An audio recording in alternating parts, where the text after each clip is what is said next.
The first thing we're going to focus on is learning how to cut off the ring. So my partner here, Daniel, is going to be right here. He's going to be playing the runner game. The boxer who likes to hit and move, slide out, use the ring to his advantage. I'm going to be doing more of the peekaboo game. The peekaboo game is I'm going to be pressuring, trying to get closer to my opponent, get him to shell up or against the ropes or in the corner. So when your opponent's moving left or right, I want to move with my opponent. Okay, the last thing I want to do is follow him around the ring. So when he's in his stance, if he moves this way, if he shuffles that way, I'm going to shuffle with him. You see how I can go back and forth? I'm just step, step, step, step. All right, so when he's stepping to the side, I'm stepping with him. And as I'm stepping with him, I'm stepping forward. Okay, I'm stepping forward with my feet because I'm still in real estate. Okay, because I'm not just moving at the same distance, so he's moving. I'm not staying out here. I'm slowly getting closer to my opponent. Okay, making sure I stay locked down in my peekaboo stance and not having my head up. All right, because at any time he can punch me, so I got to be defensively minded that he can counter punch me at any time. So the first one in the footwork section, cutting off the ring, is sliding, moving with him. So when he goes this way, I slide with him. He starts circling around the ring. He starts going around, I turn, I'm going to slide with him as I slowly step in. All right, this is a relatively smaller ring. You can have, even in a bigger ring, I want to command the center of the ring. That's the second concept. So we move back over here. The first one is I'm going to slide with him. And when I slide, I'm going to slowly start moving in at an angle to get closer to him.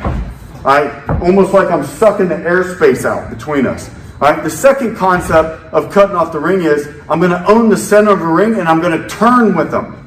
I'm not going to follow him. So, for instance, if he starts shuffling this way, all right, I'm not going to follow him. I'm not going to follow him around the ring. All right, what I'm going to do is I'm going to start going with him. I'm just turning.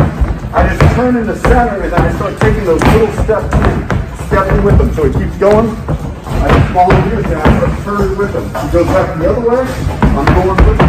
I'm always trying to get him to where I can get him against the ropes or get close to him. My goal in peekaboo is to get my opponent to shell up. I don't want him here when he's dropping those hard counter punches. I want him to here being defensive so I can open up my inside combinations. Okay, so I'm going to slide with them, slowly drift in, taking away the airspace, and then I'm going to control the center of the ring. So when he's moving away from me, I just turn. I'm turning with him, so back in, I'm taking little steps in, turning with him, taking little steps in, so eventually I'm close enough to hit my opponent. So that is real simplified way of cutting off the ring. So I'm going to go with him, and I'm not going to follow him around the ring. So now let's go on to the second way to pressure your opponent, which is using head movement. Now the second concept we're going to use when pressuring our opponent is adding in head movement. So we already got the footwork down, okay? The footwork for pressuring your opponent and cutting off the ring. Now I'm going to add my head movement. The head movement, real simple. Side to side, the duck and bobbing and weaving to get closer and be safe to my opponent. Because remember, any time he could stop, plant his feet, and fire counter punches at me. And I got to be ready to move my head to defend myself. All right, so same thing here. He's here. Remember, he's trying to get away from me. So a quick review, I'm just going to cut him off. I go with him and slowly take 2 steps in until I'm close enough. But you can see if I just stay upright like this, I'm wide open to take counter shots. He can just be dropping counter shots on me all day long. So what I'm going to do is start adding in my head movement. So once again, he's going to move around. I use my slips, bob and weave it, side to side until eventually I can be close enough to my opponent where I got him here. And when I get him here, that's when I can start firing my close quarter combinations. Okay? So a quick little review one more time. He's moving away from me, he's trying to dance away. I'm going to use my footwork to turn. I'm going to turn. If you notice, I'm going to slide with him while I'm stepping in. Then I can add my head movement to get close, to zigzag my way in. Because I want to be a moving target. Okay, the third way we're going to do is add the jab. So we're going to jab our way in. You hear this a lot. You got to jab your way in to get close enough to fire your punch combination. So not only do we have the footwork now, so let me demonstrate the footwork. He's going to move around. I'm going to slide with him. Slide with him. Slide with him. Hold the second turn. Okay? Then I can add my head movement. He's trying to get out there. You want to cut it out the other way. I'm going to slide. Add my head movement. Now I can add the jab. So when he's here, I can work in behind the jab. Work in behind the jab. That's how it gets, the jab gets you close. And then once I get close to him, that's when I can fire my combination and attack my opponent. Nope.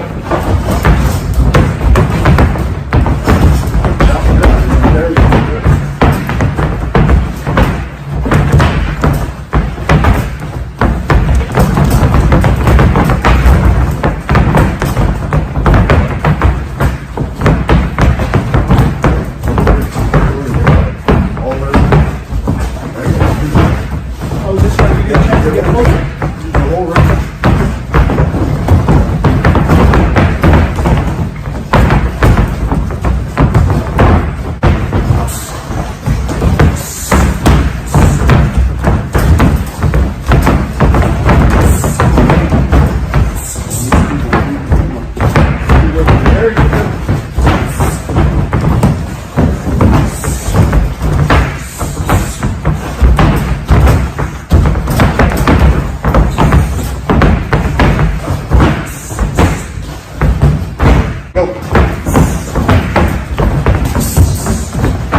Get out of it, get out of it.